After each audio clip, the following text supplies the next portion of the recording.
Last day at Jodhpur. We are going for Jaisalmer. Packing গাড়ি এসে গেছে। আমরা সকালবেলায় 8টা নাগাদ বেরিয়ে পড়লাম নেক্সট ডেস্টিনেশনের জন্য। ব্রেকফাস্টের জন্য আসা হয়েছে। মেনলি এখানে ভেজ খাবার দাবারই রয়েছে। সবাই বসে পড়েছে খাওয়ার জন্য। কিছু ব্রেকফাস্ট এসে পৌঁছেছে। এই যে আমাদের মহান দাদা শুরু করেছে ভেজ মাঞ্চুরিয়ান উইথ পাপড় দিয়ে। হ্যাঁ, ভাল লেগেছে তো। এবার এই যে পরোটা, এটা পেঁয়াজ পরোটা আর ওটা পনির পরোটা। আর এই দুটো পুরোই মাঞ্চুরিয়ান পড়েছে, ভাই এগুলো আমরা খেয়ে ফেলেছি। একটা আইটেম দিয়ে গেছে পোহা, দেখতে কেমন চাটের মতো। আশা করি খেতে ভালোই হবে। Jodhpur to Jaisalmer by road distance মোটামুটি 300 কিলোমিটারের আশেপাশে। রোড ট্রিপে যেতে টাইম লাগে প্রায় 6-6.5 ঘন্টার মতো। প্রথম দিকে রাস্তায় গ্রিনারি থাকলেও যত আমরা জয়সলমীরের দিকে ঢুকতে শুরু করলাম ততই চারদিকে মরুভূমির মতো আবহাওয়া লক্ষ্য হতে শুরু করলো। প্রায় 6 ঘন্টা জার্নি করে যোধপুর থেকে জয়সলমীর এসে আমরা এই রেস্টুরেন্টটাতে লাঞ্চ করে ডেজার্ট স্যামের দিকে যাব। আজকে আমাদের লাঞ্চের মেনুতে ছিল রাজস্থানি ফেমাস লাল মাছ, রাজস্থানি চিকেন, জিরা রাইস, গুলাব জামুন আর সাথে বাজরার রুটি। জয়সলমীর সিটি থেকে ডেজার্ট স্যান্ড ডিউনস মোটামুটি আরও 50-60 কিলোমিটার দূরে। আমরা প্ল্যান করেছিলাম যে সানসেটের সময় আমরা ক্যামেল আর জিপ সাফারিটা নেব, তাই আমরা হোস্টেলে ঢোকবার আগেই জিপ সাফারি ক্যামেল সাফারি করে তারপর হোস্টেলে যাব। এখান থেকে আমরা ডেজার্ট সাফারি বুক করছি। এখানে গাড়ি রেখে হোটেল যাওয়ার আগেই জিপে আমরা বুক করছি। এই জিপটা আমাদের মরুভূমির ভিতর অব্দি নিয়ে যাবে, সেখান থেকে সাফারি।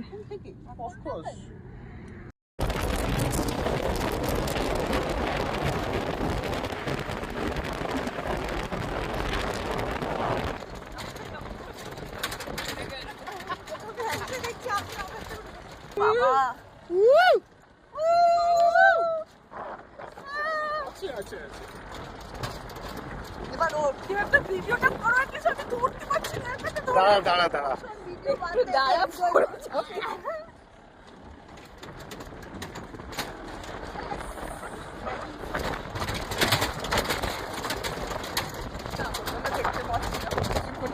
সে থাক ভাই পরে।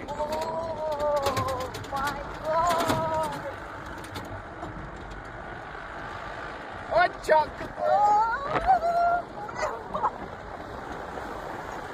Nice nice very cute.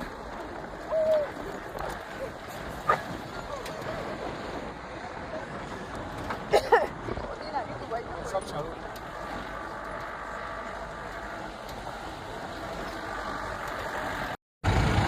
তিনটে ডেজার্ট ঘুরিয়ে জিপে করে আমাদের এইখানে নিয়ে এসছি। এখান থেকে আমরা ক্যামেল সাফারি করব।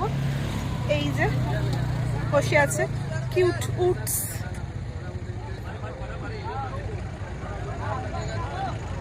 বসে আছে পরপর।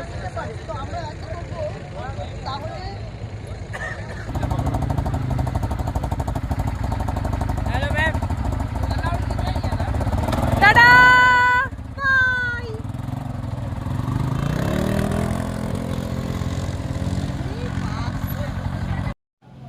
আমাদের সাফারির মধ্যে জিপ সাফারি আর ক্যামেল সাফারি ইনক্লুডেড ছিল। কেউ আলাদা কোনো অ্যাডভেঞ্চার স্পোর্ট করতে চাইলে সেটা তার পার্সোনাল এক্সপেন্সেস। যখন এই রাজস্থান ট্রিপের প্ল্যানটা হয়েছিল আমরা লাফিয়ে উঠে বলেছিলাম উটে চড়া হবে তো। আজকে ফাইনালি সেই দিনটা এলো, আমাদের most awaited camel ride. Just awesome experience.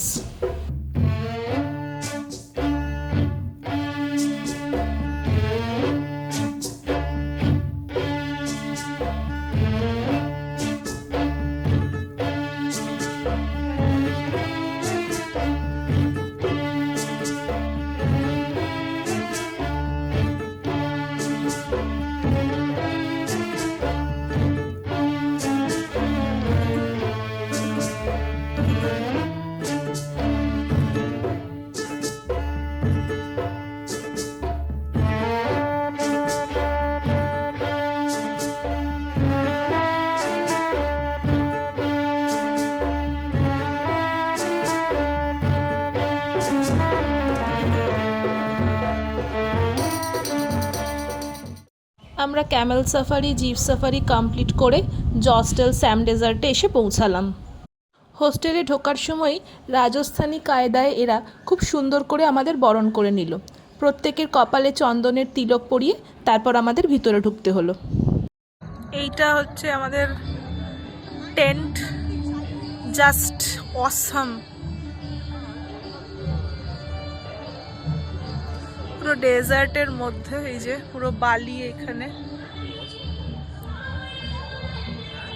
দারুণ এনভায়রনমেন্ট।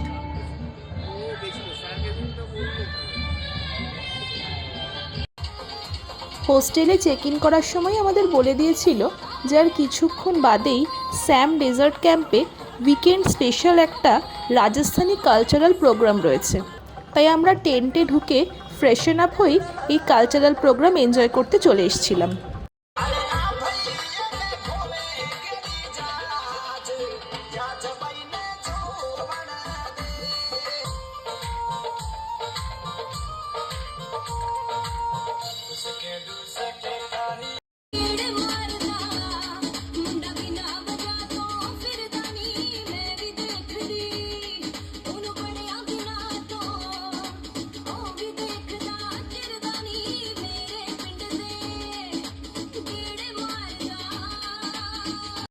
জস্টেলের ডিনার সিস্টেমটা হচ্ছে বুফে।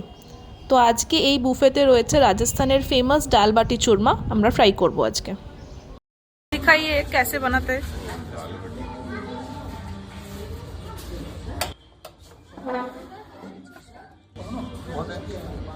और नहीं,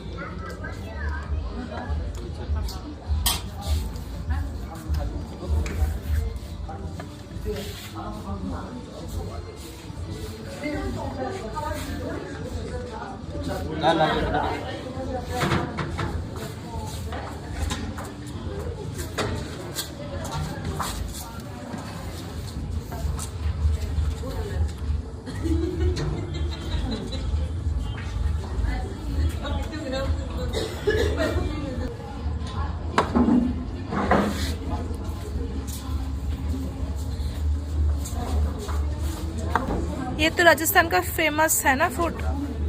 थैंक यू भैया। হাই গাইস, আমরা এখন বেরোচ্ছি। হ্যালো ফ্রেন্ডস, হ্যাঁ, আমরা দুজনে এখন বেরোচ্ছি স্টার গেজিং করতে। খুব অ্যামেজিং হবে। এখন আমরা রাজস্থানের থার ডেজার্টের মধ্যে রাতে শুয়ে শুয়ে বনফায়ার করে আমরা আকাশে অনেক মিলিয়নস এন্ড বিলিয়নস অফ তারা দেখবো। আর এই তারাগুলো তো আমরা কলকাতায় দেখতে পারবো না, বিকজ অফ পলিউশন।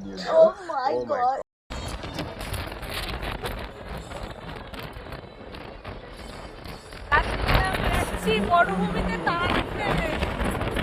জিপে করে ছেড়ে দিয়ে গেছে। এখানে আরো অনেক হোটেল থেকেই আমাদের গ্রুপ করে আমরা এসেছি। মাঝরাতে মরুভূমির বালি এতটাই ঠান্ডা যে মনে হচ্ছে ফ্রিজের মধ্যে ঝুড়ো বরফে পা দিয়ে আছি। স্টার গেজিংয়ের অভিজ্ঞতাটা হয়তো ভাগ করে নেওয়া সম্ভব হলো না, কিন্তু সেই দিন রাত্রিবেলা নানাধর্মী মানুষের সাথে বসে সেই মরুভূমির মধ্যে যা উপভোগ করলাম তা মনের মধ্যে রয়ে যাবে বেশ কিছু বছর। আজকে আমরা এখান থেকে জয়সলমীর সাইট সিনে যাব। তো আমরা চেক আউট করছি এখন। এখানেই ব্রেকফাস্ট খাবো, খেয়ে আমরা জয়সলমীর সাইট সিনের জন্য বেরোবো। এই হচ্ছে আজকের ব্রেকফাস্ট। এখান থেকেই আমরা ব্রেকফাস্ট নিচ্ছি। আজকে আমাদের সাইট সিইংয়ের প্রথম ডেস্টিনেশন ছিল হন্টেড কুলধারা ভিলেজ। কুলধারা জয়সলমীরের কাছে অবস্থিত একটি 300 বছরের পুরনো অভিশপ্ত ও জনশূন্য গ্রাম। ঊনবিংশ শতকের শুরুতে কুলধারা ছিল পালিওয়াল ব্রাহ্মণদের দ্বারা সমৃদ্ধ একটি গ্রাম। প্রায় 300 বছর ধরে এটি জনশূন্য অবস্থায় পড়ে আছে। জয়সলমীরের তৎকালীন দেওয়ান সেলিম সিংয়ের কুনজর পড়েছিল এই গ্রামের প্রধানের মেয়ের ওপর। সে ওই ব্রাহ্মণ কন্যাকে বিয়ে করতে চেয়েছিল এবং তার জন্য গ্রামবাসীদের ওপর পাশবিক অত্যাচার শুরু করে। নিজেদের আত্মসম্মান ও মেয়েকে বাঁচাতে কুলধারা ও তার আশেপাশের 84টি গ্রামের পালিওয়াল ব্রাহ্মণরা এক রাতে সব কিছু ফেলে গ্রাম ছেড়ে চলে যান। যাওয়ার আগে তারা অভিশাপ দিয়ে যান যে এই গ্রামে আর কেউ কখনো কোনো বসতি স্থাপন করতে পারবেন না। জনশ্রুতি আছে রাতের আঁধারে আজও সেইখানে পালিওয়ালদের দীর্ঘশ্বাস ও আওয়াজ শোনা যায়, যার ফলে এটি ভূতের গ্রাম হিসেবে পরিচিত। এটি ছিল তখনকার পালিওয়াল ব্রাহ্মণদের মন্দির। তারা গ্রাম ছেড়ে চলে যাওয়ার সময় এই মন্দিরের প্রধান বিগ্রহকেও নিয়ে চলে যান। আমাদের এর পরের ডেস্টিনেশন ছিল জয়সলমীরের অন্যতম প্রসিদ্ধ পটুয়া কি হাভেলি। মাথাপিছু এখানে 20 টাকা করে টিকিট। আমরা এই হাভেলিটা ঘুরে দেখবার জন্য একজন গাইড নিয়েছিলাম। এই হাভেলিটি মূলত 5টি ছোট ছোট হাভেলি নিয়ে গঠিত একটি ক্লাস্টার। এই পাটুয়া কি হাভেলি ব্রোকেট মার্চেন্টস ম্যানশন হিসেবেও পরিচিত। ইয়েলো স্যান্ডস্টোনে নির্মিত এই হাভেলিটি 1805 সালে গুমান চাঁদ পাটোয়া তৈরি করেন, যিনি জয়সলমীরের একজন ধনী ব্যবসায়ী ছিলেন। ব্যবসায়িক প্রয়োজনে ব্যবহৃত পার্সোনাল লকার হাভেলির গৃহসজ্জার মধ্যেই লুক্কায়িত থাকত। বর্তমানে এই হাভেলিটি একটি সংগ্রহশালা হিসেবেই দর্শকদের জন্য উন্মুক্ত। তখনকার দিনে হাভেলির অভিজাতরা সজ্জার জন্য রূপোর পালঙ্ক ও সাথে সোনার উপর জরির কাজ করা চাদরের ব্যবহার করতেন। মহিলাদের সাজঘরে প্রসাধনের জন্য নানা কারুকার্য করা আয়না, ড্রেসিং টেবিল এবং গয়না রাখার জন্য কারুকার্যময় তোরঙ্গ দেখতে পাওয়া যেত। জলকষ্ট দূর করার জন্য বিভিন্ন রকম পাত্রে জল সঞ্চয় করে রাখার ব্যবস্থা ছিল। এটি ছিল তখনকার দিনের বাড়ির পুরুষদের জন্য ডাইনিং হল। তখনকার দিনেও স্বয়ংক্রিয় ফ্রিজের ব্যবহার ছিল লক্ষণীয়। আর অপর পাশে ছিল আইস বক্স এবং বাড়ির মহিলাদের জন্য ডাইনিং হল। এটি ছিল হাভেলির অভিজাতদের ড্রয়িং রুম। দাবা, পাশা, নানা খেলাসহ আরও চিত্তবিনোদনের নানা সামগ্রী এখানে মজুদ ছিল। এর পাশের ঘরটিতেই ছিল অভিজাতদের চা পানের আসর। সোফা সেট, চেয়ার, টেবিল, পেয়ালা পিরিচ সবই ছিল রূপোর। তখনকার দিনে জ্যোতিষবিদ্যায় ব্যবহৃত নানা যন্ত্র এবং ব্যবসায়ী পরিবারের নানা বাটখারাও এখানে সংরক্ষিত আছে। হাভেলির ছাদ থেকে গোল্ডেন সিটি জয়সলমীর এবং জয়সলমীর ফোর্টের একটা প্যানোরামিক ভিউ পাওয়া যায়। এরপরে আমাদের জয়সলমীরের মোস্ট অ্যাওয়েটেড আইটেনারি ছিল জয়সলমীর ফোর্ট বা সোনার কেল্লা। ছোটবেলা থেকে বইয়ের পাতায় পড়া সোনার কেল্লা চোখের সামনে জীবন্ত দেখছি। এ এক অপূর্ব অনুভূতি। হলুদ বেলে পাথর দিয়ে তৈরি রাজস্থানের জয়সলমীরের ত্রিকুট পাহাড়ের ওপর অবস্থিত এই ফোর্টটিতে এখনও প্রায় 4000-এর ওপর মানুষ বসবাস করেন। এটি রাজস্থানের দ্বিতীয় বৃহত্তম দুর্গ এবং একটি লিভিং ফোর্ট। আমরা সোনার কেল্লার মধ্যেই হোস্টেলে থাকব, তাই এখানে জাস্ট একবার ঢু মেরে আমরা চললাম আমাদের পরবর্তী আইটেনারির উদ্দেশ্যে। আমাদের পরের গন্তব্য ছিল বড়াবাগ। রাজস্থানের জয়সলমীরে অবস্থিত এই বড়াবাগ একটি অত্যন্ত গুরুত্বপূর্ণ ঐতিহাসিক স্থান, যা মূলত বিগ গার্ডেন নামে পরিচিত ছিল। 16শ শতাব্দীতে রাওয়াল জয়িত সিং এটি তৈরি শুরু করেন এবং তার পুত্র লুনাকরণ এটি সম্পন্ন করেন। বড়াবাগে রয়েছে পাহাড়ের ওপর সারি সারি বেলে পাথরে তৈরি গম্বুজাকৃতির ছত্রি বা স্মৃতিসৌধ। রাজা রানী থেকে শুরু করে রাজপরিবারের প্রত্যেকের পদমর্যাদা অনুযায়ী এই স্মারকগুলির আকার ছিল বিভিন্ন রকম। লুনাকরণ তার বাবার স্মরণে পাহাড়ের ওপর প্রথম একটি ছত্রি তৈরি করেন। এরপর থেকে শতাব্দীর পর শতাব্দী ধরে জয়সলমীরের রাজবংশের রাজারা এখানে তাদের স্মৃতিচিহ্ন রেখে গেছেন। সেই স্মৃতিসৌধটি আজও অসমাপ্ত রয়েছে। মাহারওয়াল জয়হর সিংয়ের জন্য স্মৃতিসৌধটি স্বাধীনতার পর কাজ বন্ধ হয়ে যায় এবং আজ অবধি তা অসমাপ্তই রয়েছে। আজকে আমাদের লাস্ট ডেস্টিনেশন ছিল গাডিসার লেক। এই গাডিসার লেকে আমরা সানসেট টাইমে বোটিং করার জন্য বেছে নিয়েছিলাম।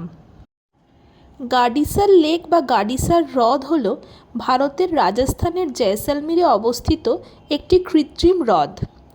1156 সালে জয়সলমীরের প্রতিষ্ঠাতা রাওয়াল জয়সল ভাট নির্মাণ করেছিলেন এই হ্রদটি এবং পরবর্তীকালে তার উত্তরসূরি রাওয়াল গার্ডসি ভাট্টি 1367 খ্রিস্টাব্দের দিকে এটি পুনর্নির্মাণ করেন। জয়সলমীর দুর্গ থেকে মাত্র 1.5 কিলোমিটার দূরে অবস্থিত এই হ্রদটি একসময় পুরো শহরের জলের প্রধান উৎস ছিল। গাডিসার নামটি 1400 শতাব্দীতে শাসক গার্ডসি সিংয়ের নাম থেকে এসেছে, যিনি এই হ্রদটি পুনর্নির্মাণ করেছিলেন। এই হ্রদটির সৌন্দর্য শুধু জলেই সীমাবদ্ধ নয়, এর পাড়ে পাথরে খোদাই করা চমৎকার স্মৃতিসৌধ এবং নানা রকম দেবদেবীর মন্দির রয়েছে। এই মন্দিরগুলো অনেকটা বেনারসের ঘাটের ফিল দেয়। সূর্যাস্তের সময় পড়ন্ত রোদের আভা হ্রদের জলে আর সোনালি পাথরের স্থাপত্যে পড়ে এক অপার্থিব পরিবেশ সৃষ্টি করে। তাই সানসেট ভিউ পয়েন্ট হিসেবে আমরা জয়সলমীরের গাডিসার লেককেই চুজ করেছিলাম। এরপর হোস্টেলে ঢুকে ফ্রেশন আপ হয়ে আমাদের জয়সলমীর ট্যুরের লাস্ট নাইটটা এনজয় করলাম সোনার কেল্লার ছাদে বসে, গোল্ডেন সিটির ভিউ দেখতে দেখতে এবং রাজস্থানি ডিনার করে। সকাল সকাল ঘুম থেকে উঠে বেরিয়ে পড়েছিলাম পায়ে হেঁটে লিভিং ফোর্ট সোনার কেল্লা ঘুরে দেখার উদ্দেশ্যে। রাজপুত শাসক রাওয়াল জয়সওয়াল 1156 সালে মরুভূমির বুকে এই বিশাল দুর্গটি নির্মাণ করেছিলেন। বর্তমানে এই দুর্গর মধ্যে অগণিত মানুষের বাস। রাজপুত আমলের উপাস্য বিভিন্ন দেবদেবী যেমন লক্ষ্মীনারায়ণ, চামুণ্ডা মন্দির এখানে লক্ষ্য করা যায়। সত্যজিৎ রায়ের সোনার কেল্লা দেখবার পর জয়সলমীর দুর্গে আসার ইচ্ছা প্রকাশ করেনি এমন বাঙালি মনে হয় হাতে গুনেও পাওয়া যাবে না। এই ভাঙা বাড়িটি সোনার কেল্লা সিনেমায় মুকুলের বাড়ি হিসেবে ব্যবহৃত হয়েছিল। এই সিঁড়িটি ব্যবহৃত হয়েছিল মুকুলের পালিয়ে যাওয়ার দৃশ্যের শুটিংয়ে। থর মরুভূমির বুকে হলুদ বেলে পাথর দিয়ে তৈরি এই সুবিশাল দুর্গটি সত্যিই সূর্যের আলোয় সোনার মতো ঝকঝক করে। স্থাপত্য শৈলীতেও এই দুর্গটি অনন্য। এই দুর্গ নির্মাণে কোনো চুন বা কোনো রকম মরশুমের মর্টার ব্যবহার করা হয়নি। এই পাথরের খাঁজগুলো এমন যা একে অপরের সাথে ইন্টারলকিং সিস্টেমে আটকে আছে। মানে এই দুর্গটি পুরোপুরি ফোল্ডেবল, অন্য কোনো জায়গায় এই দুর্গটি আনফোল্ড করে আবার সেট আপ করে দেওয়া যাবে। এটি ইউনেস্কো ওয়ার্ল্ড হেরিটেজ সাইটের অন্তর্গত। এই সুবিশাল লিভিং ফোর্টটি রাজস্থানের অন্যতম একটি দ্রষ্টব্য। এই সেই সোনার কেল্লার বিখ্যাত সোনার পাথর বাটি, যার দিকে লালমোহনবাবু দৃষ্টি আকর্ষণ করিয়েছিলেন ফেলুদার। জয়সলমীর ছাড়া আর অন্য কোনো হোস্টেলেরই রুমের ভিডিও করতে পারিনি, তাই ডর্ম রুম কেমন হয় তার একটা ছোট্ট ক্লিপিংস রইল। আমি প্রত্যেকটা হোস্টেলেরই লিঙ্ক ডেসক্রিপশনে দিয়ে দেব, তোমরা দরকার হলে চেক করে নিতে পারো।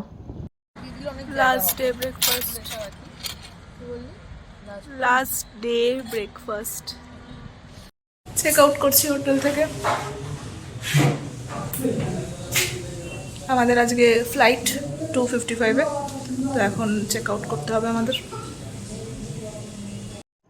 ধনরাজ থেকে জয়সলমীরের স্পেশাল সুইট ঘেভার টেস্ট করে শেষ করলাম আমাদের জয়সলমীরের ট্যুর।